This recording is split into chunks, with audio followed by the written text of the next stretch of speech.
መጋቢት 3 ዕለተ ሐሙስ የማለዳ ጸሎት። እግዚአብሔር ስለዚህ ጊዜ እናመሰግናለን። አብረህን ስለሆንክ፣ ቸርነትህ ስለበዛ፣ በምህረትህ ስለጋረድከን፣ ስላሳየህን መልካምነት፣ በጎነት እናመሰግንሃለን። እግዚአብሔር ሆይ አንተ ባለህበት ቦታ ሁሉ ይመቸናል። መንፈስህ በላያችን ስለሚሆን እናመሰግንሃለን። ጌታ እግዚአብሔር ሆይ ስምህን የሚያውቁ ታመኑብሃል፣ አንተን የሚሹህን ደግሞ አትተውምና እናመሰግንሃለን። ወደፊትህ እንመጣለን፣ ወደ አንተ እንቀርባለን። እኛ ወደ አንተ መቅረብ እግዚአብሔር ሆይ ይበጀናልና እናመሰግንሃለን።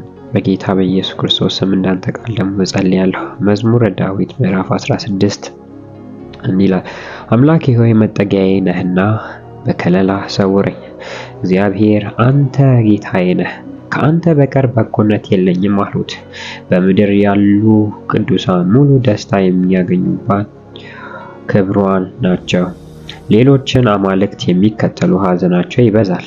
እኔ ግን የደም ቁርባናቸውን አላፍስም፣ ስማቸውንም በአፌ አልጠራም። እግዚአብሔር የርስት ድርሻዬና ጽዋዬ ነው፣ ዕጣዬም በእጅህ ናት። መካለያ ገመድ በአማረ ስፍራ ተጥሎልኛል፣ በእርግጥ የተዋበች ርስት አግኝቻለሁ እንደሚል እግዚአብሔር በኢየሱስ ክርስቶስ እንጸልያለን። ከአንተ ውጪ ሌላ ጌታ በሕይወታችን እንዳይኖር እንጸልያለን። ጌታ እግዚአብሔር ሆይ አንተ በቃልህ ተናግረሃልና ሁለት ጌቶች በአንድ ወንበር ሊቀመጡ አይችሉም። ወይ አንደኛው ይወጣል፣ ወይ አንደኛው ደግሞ ይነግሳል። ጌታ እግዚአብሔር ሆይ በዚህ ዘመን አንተን ሁለተኛ፣ ሶስተኛ፣ አራተኛ ያደረግንበት ዘመን፣ ጌትነትህን የናቅንበት ዘመን እግዚአብሔር ከሕይወታችን እንዲያበቃ በኢየሱስ ክርስቶስ ስም እንጸልያለን። እግዚአብሔር ሆይ ገበሬ ዘርቶ ዘሩ አድጎለት እግዚአብሔር ሆይ ፍሬውን ሲያይ ደስ እንደሚሰኝ እግዚአብሔር አንተ ደስ በሕይወታችን ትሰኝ ዘንድ ካንተ በቀር ሌላ ጌታ በሕይወታችን አይኑር። እግዚአብሔር ሆይ እኛ በራሳችን ላይ ሳናቅም ሆነ አውቀን የሾምነው ገንዘብ ሊሆን ይችላል፣ ኃጢአት ሊሆን ይችላል፣ ሰው ሊሆን ይችላል፣ ስራ ሊሆን ይችላል፣ ትምህርት ሊሆን ይችላል። ጌታ ሆይ በኢየሱስ ክርስቶስ ስም ያንተን ጌትነት የነጠቀ ያንተን ጌትነት ሁለተኛ፣ ሶስተኛ፣ አራተኛ ያደረገ እግዚአብሔር በኢየሱስ ክርስቶስም ከስፍራው እንዲለቅ አንተ ብቻ ጌታችን እንድትሆን፣ አንተ ብቻ ገዢያችን፣ አንተ ብቻ ወደ ፈለክበት የምትመራ እንድትሆን እግዚአብሔር ሆይ ምክንያቱም በዓለም ያለውን የሚከተሉ ሐዘን ይበዛባቸዋል፣ ደስታና ሐሴት ግን አንተን በሚሹ ሰዎች ውስጥ ይኖራልና እግዚአብሔር ሆይ ስለዚህ በጌታ በኢየሱስ ክርስቶስ ስም ጌትነትህ በሕይወቴ እንዲገለጽ እጸልያለሁ። ኃይል በላያችን ላይ እንዲቀመጥ እጸልያለሁ። ኃይል በላያችን ላይ ተቀመጥ፣ መንፈስ በላያችን ላይ ይስፈን። እግዚአብሔር አባት ሆይ ካንተ በቀር ሌላ በጎነት የሚያሳየን የለም። ካንተ በቀር ሌላ ምሕረትን፣ ቸርነትን፣ ርኅራኄን፣ እርዳታን የሚያሳየን የለምና ጌታ ሆይ በኢየሱስ ክርስቶስም አንተ ብቻ በሕይወታችን ጌታ ሁን። አንተ ብቻ በሕይወታችን ገዢ ሁን። አንተ ብቻ በሕይወታችን ኃያል ሁን። አንተ ብቻ በሕይወታችን እግዚአብሔር ሆይ ንገስ። ንጉሥ ካንተ በቀር በሕይወታችን አይገኝ።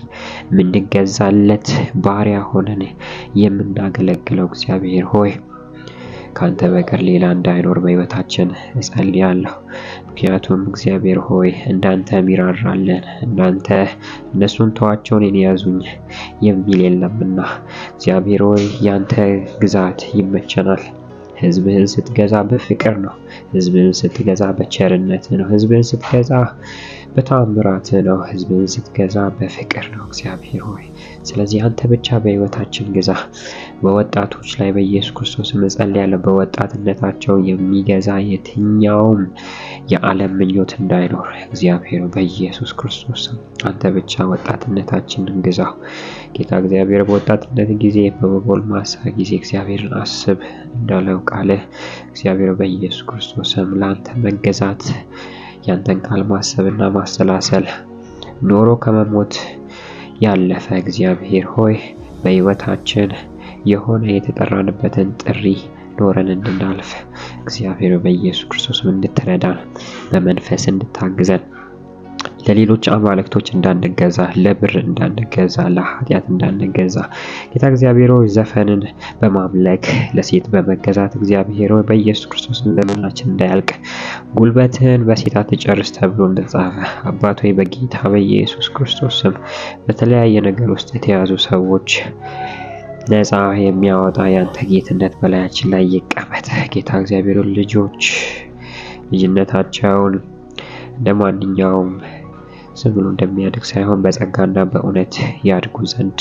እግዚአብሔር ሆይ ገዢ እንድትሆን በሕይወታቸው እግዚአብሔር ሆይ የምታስተምራቸው እንዲሆኑ በኢየሱስ ክርስቶስ ስም እንጸልያለን። ቤተ ክርስቲያን ውስጥ ያሉ አገልጋዮች እግዚአብሔር ሆይ ያልተደባለቀ እውነተኛን ወንጌል እግዚአብሔር ሆይ በቅንነት የሚሰብኩ ሰዎች እንድታስነሳ እግዚአብሔር በኢየሱስ ክርስቶስ ስም እጸልያለሁ። ጳውሎስ እንዳለው እኛ እንደሌሎቹ ቀይጠው ሸቃቅጠው እንደሚገዙ እንደሚሰብኩ ወንጌላውያን አይደለንም እና ጌታ ሆይ በኢየሱስ ክርስቶስ ስም እውነተኛውን የወተትን ቃል እግዚአብሔር ሆይ ያንተ ቃል የነጠረ ነውና እግዚአብሔር በኢየሱስ ክርስቶስ ስም ይሄንን ማገልገል እንዲችሉ ሕዝቡም የእግዚአብሔርን ቃል በውስጡ በኃይልና በእምነት ተቀብሎ በሕይወቱ ላይ እንዲበቅልለት መልካምን ልብ እንድትሰጠን በኢየሱስ ክርስቶስ ስም እንጸልያለን። እግዚአብሔር በተለያየ ስልጣን ላይ ያሉት በተለያየ ቦታ ያሉት የጨለማ ኃይል አይጠቀማቸው። ጌታ እግዚአብሔር ሆይ በኢየሱስ ክርስቶስ አንተ ብቻ ገዢያችን ሁን። አንተ ብቻ ጌታ በሕይወታችን ሁን። አንተ ብቻ ከለላችን ሁን። አንተ ብቻ የምትረዳን፣ አንተ ብቻ በጎነትን የምታሳይ ሁን። በጌታ በኢየሱስ ስም ስለምታደርግ እናመሰግንሃለን። አሜን።